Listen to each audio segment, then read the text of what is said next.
I'm Bumbo Villanueva. I'm a metal sculptor here from Baguio, and I manage our gallery here in Tamawan. It's called Arcone Apo Art Gallery, and I'm one of the artisans of made here in Wright Park Hotel. Passion over 3 decades. Siguro yun, yung kagustuhan mo doon sa ginagawa mo, hindi ka magki-quit no matter what. Kasi babalik dun sa if art is an expression, basically it's like you being happy. So 3 decades na pinroseso ko. So ngayon, in-enjoy ko yung, 'di ba? Nilaang kong time, blood, sweat and tears do sa, 'di ba? Gusto kong gawin. Paano ko bubuhayin yung pamilya ko. In short, it's an honest art.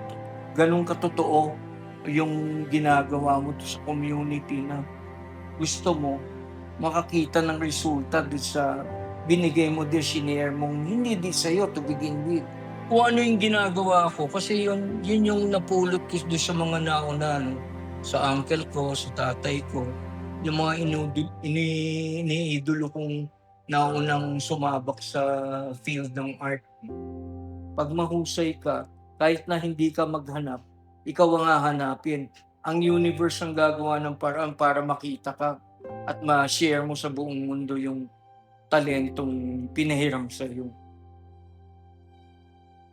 Basta ang importante, may nagagawa ka. At the end of the day, may nabideliver ka.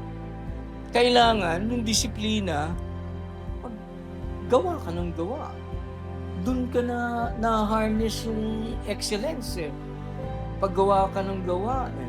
So dapat umpisa pa lang, may ginagawa ka ng paraan. So, babalik ka pa rin doon sa anong dapat gawin. Gawa ka ng gawa. Sa ganung paraan na yung practice makes perfect. Totoo yun. Minsan nga, hindi ko na alam kung ano yung ginagawa ko. Gumagawa pa rin ako eh. Basta ganun. First of all, it's an honor for me to be selected, to be a part of this project, to be a part of Made Here. So I was invited before in an event by the same guy. So somehow, alam niya kung ano yung nagagawa ko. At makahilera ako kila Romel Marcelo, Eros Gos. Makita ko kung gaano ka prestigyoso yung Made Here. Wow!